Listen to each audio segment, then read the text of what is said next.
CBI ഉദ്യോഗസ്ഥൻ ചമഞ്ഞ് വീട്ടമ്മയിൽ നിന്നും 8 ലക്ഷം രൂപ തട്ടിയെടുത്ത കേസിലെ പ്രതിയെ മംഗളൂരു വിമാനത്താവളത്തിൽ നിന്നും ലുക്കൌട്ട് സർക്കുലർ പ്രകാരം പിടികൂടി.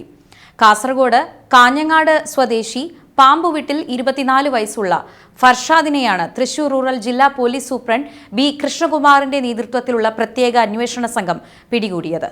പ്രതികൾ പുല്ലൂർ പുളിഞ്ചോട് സ്വദേശിയായ വീട്ടമ്മയെ മൊബൈൽ ഫോണിൽ വിളിച്ച് മുംബൈ പോലീസിലെ CBI ഇൻവെസ്റ്റിഗേഷൻ ഓഫീസറാണെന്ന് പറഞ്ഞ് വിശ്വസിപ്പിച്ച് ആധാരം നിയമവിരുദ്ധമായി ഉപയോഗിച്ചതിന് FIR രജിസ്റ്റർ ചെയ്തിട്ടുണ്ടെന്ന് തെറ്റിദ്ധരിപ്പിച്ചായിരുന്നു തട്ടിപ്പ്.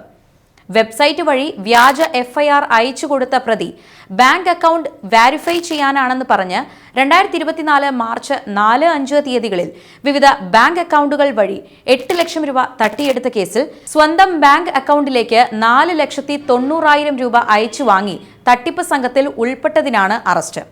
കേസിൽ ഉൾപ്പെട്ട ശേഷം വിദേശത്തേക്ക് കടന്ന പ്രതി അബുദാബിയിൽ നിന്നും നാട്ടിലേക്ക് മടങ്ങുന്നതിനിടയിലാണ് മാംഗ്ലൂർ എയർപോർട്ടിൽ എമിഗ്രേഷൻ ഉദ്യോഗസ്ഥർ തടഞ്ഞുവെച്ചത്.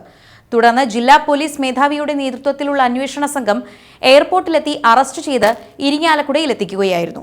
Irinjalakuda police station house officer Shaji MK, SI Muhammad Rashi, senior civil police officer Ranjith MR, civil police ഓഫീസർമാരായ ഷാബു MM, മുരളീകൃഷ്ണ എന്നിവരായിരുന്നു അന്വേഷണ സംഘത്തിൽ ഉണ്ടായിരുന്നത്.